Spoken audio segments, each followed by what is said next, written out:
Why, hello, my name is Eric, and you might be wondering why there's so many blenders on this countertop. But you also might be wondering why this Ninja blender in the front has ice and the rest are kind of surrounding it like it's a breakdance circle.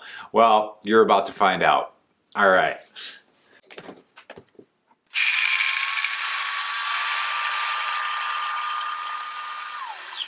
Now, I don't pretend to be an engineer or somebody who knows a lot about many things, but I do think that a blender full of concoctions should be able to sit still on the countertop so that it doesn't fall off your countertop when you use it unless it's being attended to like a small child.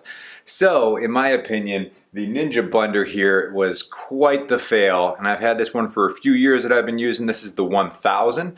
But to give you an idea of how innovative Ninja blenders are as a company, here is a newer model. This one is the 1100, and listen to this.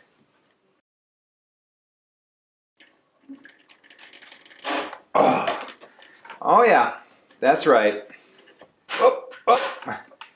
This one's got suction cups on the bottom of it. So at some point they must have said, you know what, we've got a problem with these blenders being unbalanced, and instead of fixing the issue, they put suction cups on the newer models.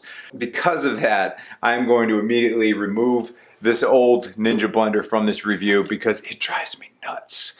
And hopefully from looking at this review of all these blenders under $100, we can take a look and see what works for you and your situation.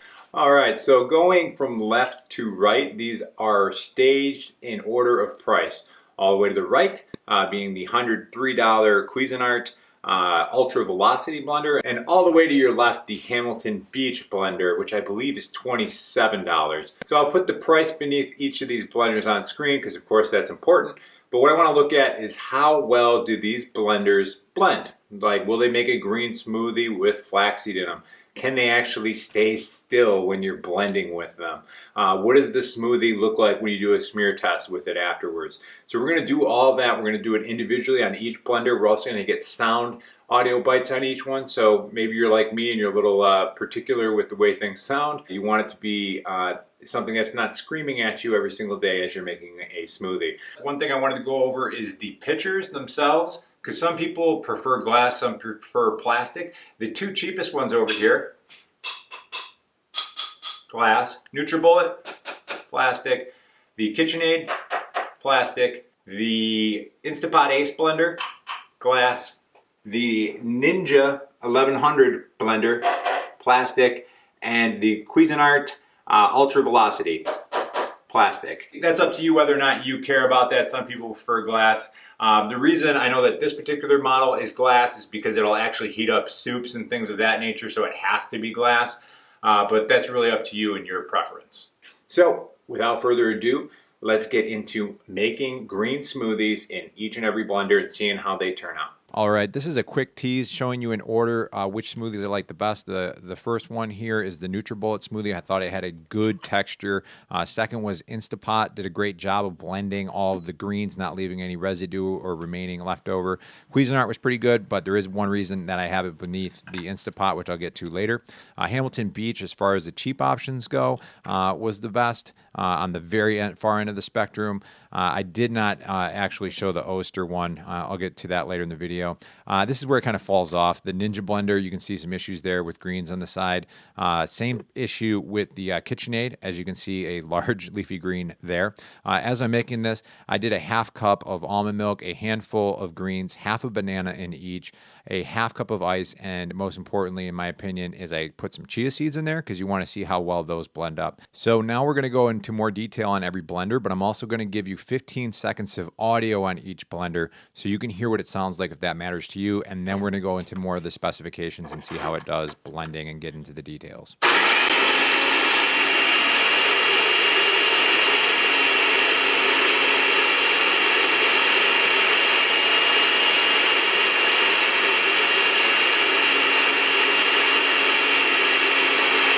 Taking a closer look at the Hamilton Beach Power Elite Multifunction Blender. The glass jar here holds 40 ounces or 5 cups.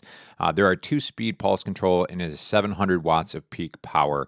As we look through this a little bit further, you can see that this stands 15 inches tall, weighs 7.72 pounds total. On Amazon, there are 5,639 current customer reviews with a 3.6 average star rating. Here we are doing a smear test.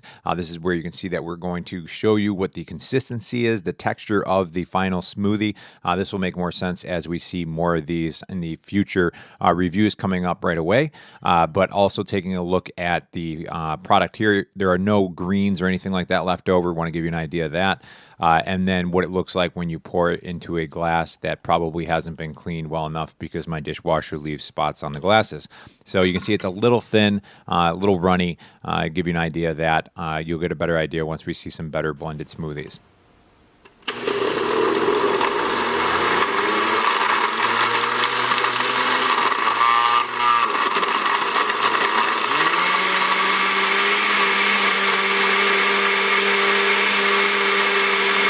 So this is the Oster 68112 blender with glass jar. What you're seeing on the screen here is that it says it's a $30 to $50 price tag. That's because I paid $30 a few weeks ago, and now it's up to $50 on Amazon. 3.8 star rating, 15 inches tall, 700 power peak power. But you can see that there were some leafy greens on the side of the glass jar. And then if you're paying attention to the pour, you may be missing the leak coming out of the bottom of this blender. This is why this is my worst review blender. I don't really care about the blend test or anything like that because it left a mess all over my counter, which is ridiculous. So that's not a great product. Now we are going to take a look at the Nutribullet and how it performs on the blend test and listen to the audio now.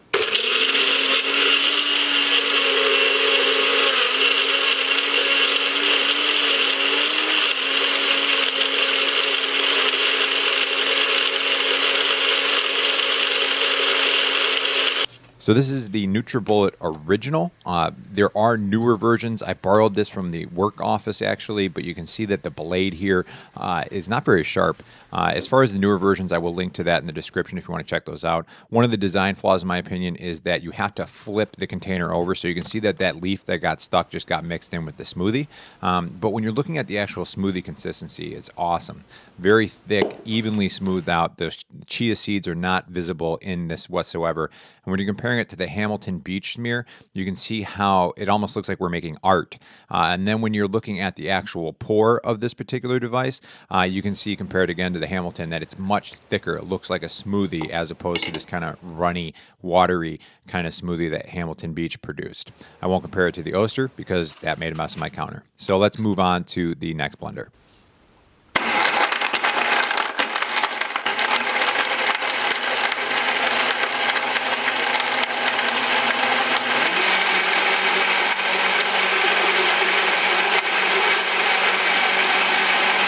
We're taking a look at the KitchenAid 5-speed blender with a 56-ounce pitcher. Stands about 16.3 inches tall, weighs 10 pounds. Most of that is in the base, which is a cast iron base. It's about 550 watts approximately, but they did not display that in their Amazon listing. You can see that it did leave some leafy greens on the side of the pitcher. One thing you notice too as you're pouring, it's kind of got some bubbles in the smoothie itself. The smear test, it did okay, better than the 2 cheapest models, but in my opinion, not as good as the test that we did with the Nutribullet. You can kind of see that it's just got a little bit of a runnier consistency to it as we're doing the pour test as well. Overall, I just found this blender kind of unremarkable as far as it didn't create as good of a smoothie, but also didn't wow you with any kind of feature sets or anything to make it stand out from the other blenders as well. You can see it is a little bit watery too. And the big deal here is it left a leaf in it, so that's not cool. All right, moving on to the next blender. So here we have the InstantPot Ace blender. Clicking the smoothie button, it does take a few seconds to get started. It kind of does a countdown for everything, but let's take a listen.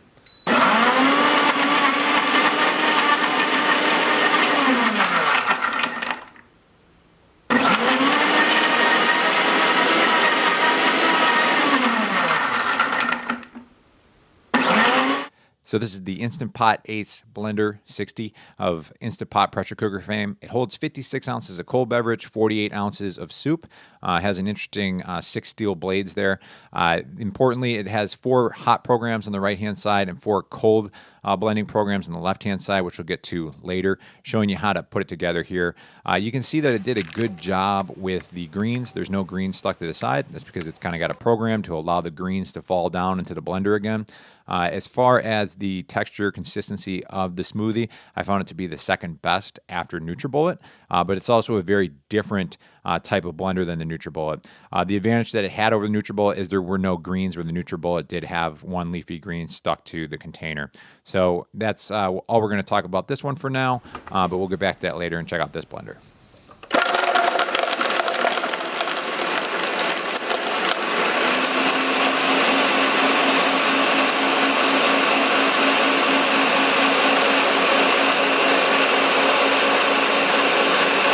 So this is the Ninja Blender Professional 1100 watt. I'm not going to spend a lot of time on a lot of the specs on this one. I think you guys know at this point I'm not a big fan. You can see the blades here are very different. Makes it very hard to clean, and it also makes it so that the product is getting spit out into the sides of the container, which we'll get to in just a moment after we do the smoothie test here. You can see the product is very different. It kind of whips it into this kind of like frothy consistency.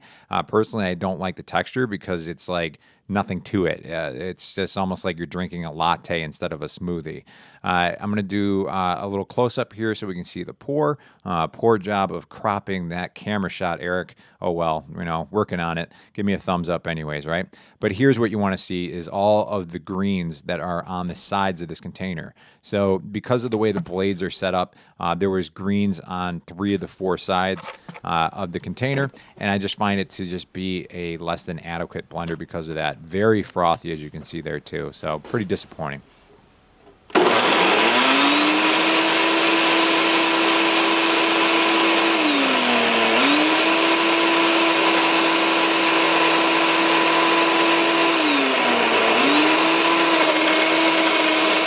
So the best way I can describe this Cuisinart blender is it's kind of like the souped up version of the KitchenAid blender we showed before. Not a ton of functionality, a little bit more because there is a smoothie option, which is nice because you can see that the contents will go up the sides and fall back down, which helps it not to have any of those leaves inside of it, as you can see from that close-up. Gave a pretty good smoothie, good texture, good blend to it. But in my opinion, this was by far the loudest blender out of all the ones tested. I did not like it just for that reason, but that is a personal preference thing. Alrighty, so just finished up the green smoothie test. Didn't really feel like cleaning every single one of these, so I just cleaned the 2 quickly of the ones that I find to be the best in the smoothie test. Now, the reasoning for that, the Nutribullet I thought did a great job. You could call it a design flaw in some ways, but you have to flip the contents over. So if you remember from the video, there was like some of the leafy greens stuck to the top, but the texture was very good. And at the price range that this one is, considering these 3 over here, much better smoothie than drippy over here, and this one where I just didn't like the texture with the Hamilton Beach.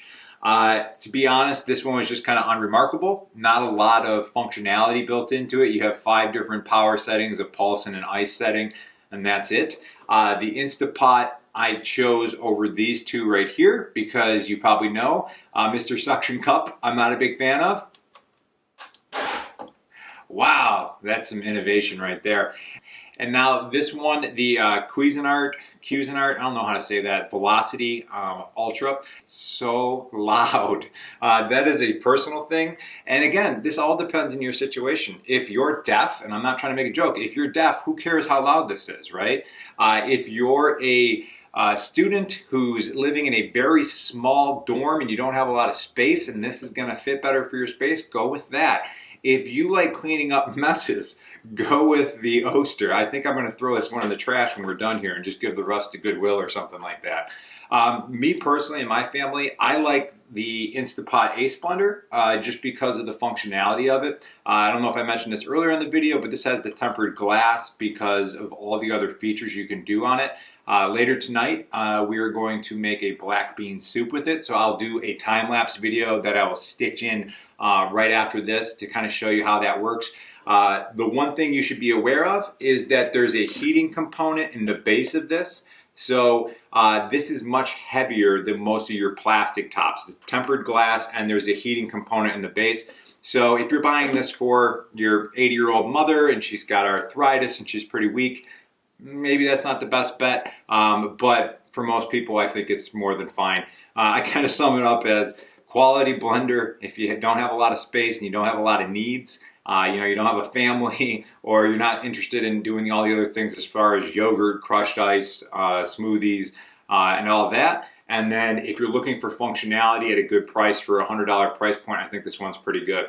So what I'm going to show you now, because I've already got it set up, is the InstantPot here also has a pulse clean. So I'll show you what that looks like.